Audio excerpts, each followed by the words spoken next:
It begins with a vast, empty silence. A wind-swept, barren landscape in the heart of 1960s Britain, Saddleworth Moor. To any passerby, it was just a stretch of wilderness. But in October of 1965, this moor began to give up its terrible secrets. It started not with a body, but with a photograph. Police investigating the murders of children found an image on a roll of film. It showed Myra Hindley, seemingly on a pleasant day out with her dog. But her smile was a lie, and the ground beneath her feet was a grave. This photograph was a trophy taken by her lover, Brady. It was a snapshot of pure evil, a gloating memorial over a shallow grave where 12-year-old John Kilbride lay buried. This is the story of the Moor's murderers, a case that shattered the innocence of a nation and introduced a new depth of depravity to the public consciousness. A story where the killers were a seemingly ordinary young couple, and their hunting ground was the bleak, unforgiving moorland. In the working-class districts of Manchester, Gorton, Ashton-under-Lyne, life in the early 1960s was for most ordinary, but a predator was hunting here. The victims were children, their lives brutally cut short between July 1963 and October 1965. Pauline Reed, aged 16, vanished on her way to a disco on July 12, 1963. John Kilbride, aged 12, was snatched from a market on November 23, 1963. Keith Bennett, aged 12, disappeared on his way to his grandmother's house on June 16, 1964. Leslie and Downey, aged 10, was lured from a Boxing Day fun fair in 1964. Edward Evans, aged 17, was the final victim, killed on October 6, 1965. They were lured with simple, trusting excuses. A lost glove, an offer of a lift home, a kind word from a woman's face, a face that, in that moment, seemed safer than the dark. And behind those friendly smiles were Brady and Myra Hindley. Brady, a brooding, self-styled intellectual with a fascination for Nazism and the works of the Marquis de Sade. Hindley, a woman so devoted to him that her own moral compass was not just broken, but utterly erased. The trial judge would later describe them as two sadistic killers of the utmost depravity.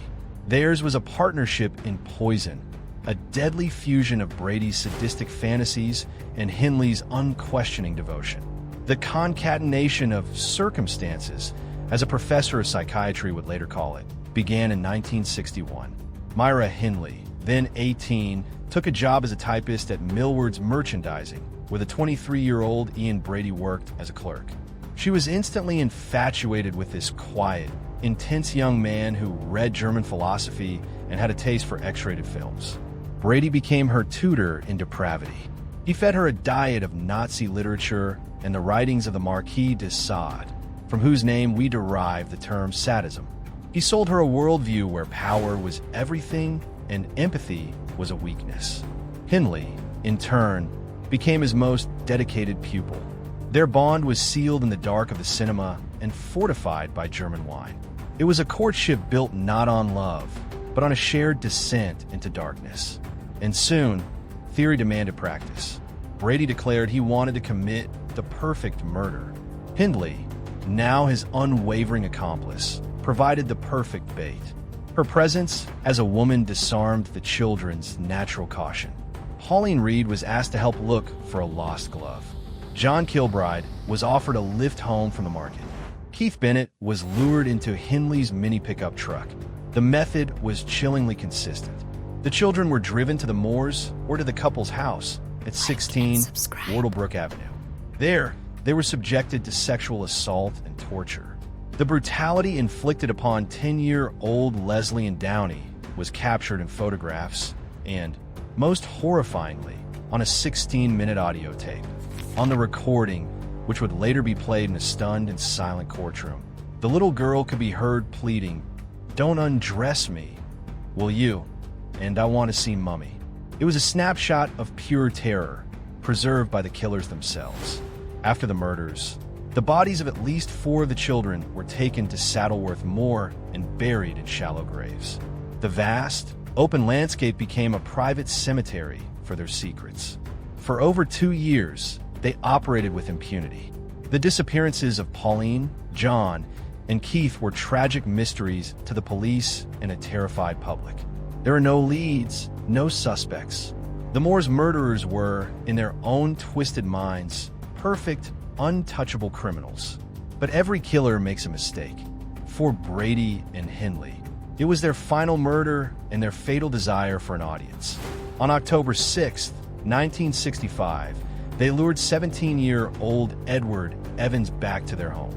In a brutal attack witnessed by Hindley's brother-in-law, David Smith, Brady bludgeoned the teenager 14 times with a hatchet before strangling him with an electrical cable. Smith, horrified, pretended to help clean up the scene. But the moment he was free, he ran to a phone box and called the police. Officers arrived at the house to find Edward Evans's body still in an upstairs room. But that was just the beginning. A search of the house uncovered Brady's library of books on sadism and perversion. And then, a critical clue, a left luggage ticket from Manchester Central Station. The suitcases it led to contain the case-breaking evidence.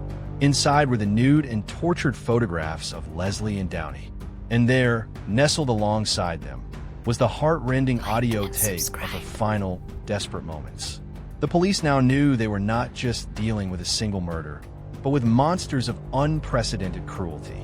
Other photographs showed Hindley and Brady posing on Saddleworth Moor. One showed Hindley smiling directly over John Kilbride's grave. Another, with a distinctive reservoir in the background, gave police the location they needed. On October 10, 1965, the Moor yielded the body of Leslie and Downey. John Kilbride's remains were found soon after. The Moor's murderers had been caught, and the grim scale of their crimes was laid bare. At their trial in April 1966, the prosecution described Brady as wicked beyond belief. The evidence, particularly the tape recording of Leslie and Downey, reduced the courtroom to a stunned, sickened silence. Brady was found guilty of the murders of John Kilbride, Leslie and Downey, and Edward Evans. Hindley was convicted of killing Leslie, Ann, and Edward, and for being an accessory in John's murder. Both were sentenced to life imprisonment, narrowly escaping the death penalty which had been abolished just the year before. For decades, the official record showed 3 victims, but the story was not over. In 1985, Brady, now confined to the high-security Ashworth Hospital after being diagnosed as a psychopath, confessed to 2 more murders, those of Pauline Reed and Keith Bennett. Hindley, who had long campaigned for release by claiming she was a reformed woman, eventually also confessed. In a series of macabre trips to Saddleworth Moor in 1986 and 1987, the pair were taken separately under police guard to help locate the remaining graves. In 1987, they led police to Pauline Reed's body. She was still wearing the pink and gold party dress she had on the night she disappeared. But Keith Bennett was not there. Brady, in a final cruel act of manipulation, never revealed the location of Keith's grave. He held on to this last piece of information, maintaining a final element of control over the authorities and, most tragically, over Keith's family. The legacy of the Moor's murders is not just one of evil, but of enduring, unresolved grief. Keith Bennett's mother, Winnie Johnson, spent her entire life pleading with Brady, even taking a spade to the Moor herself in a desperate, solitary search for her son. She died in 2012 without ever being able to give him a Christian burial. His body remains the only one never recovered, a permanent open wound in this case. As recently as 2022, police conducted new searches on the Moor after a tip from an investigator, but no evidence was found. The force has stated it remains committed to the case and will act on any credible information. The search for Keith Bennett is a testament to a grief that spans generations. Myra Hindley died in prison in 2002 after serving 36 years. Ian Brady died at Ashworth Hospital in 2017, having served 51 years. He had been on a hunger strike for years, repeatedly asking to be allowed to die. Their deaths closed a chapter, but not the story. The Moor's murders serve as a dark reminder of the banality of evil, that it can reside in ordinary houses and wear an ordinary face. It shows how a toxic relationship can become an engine for atrocity.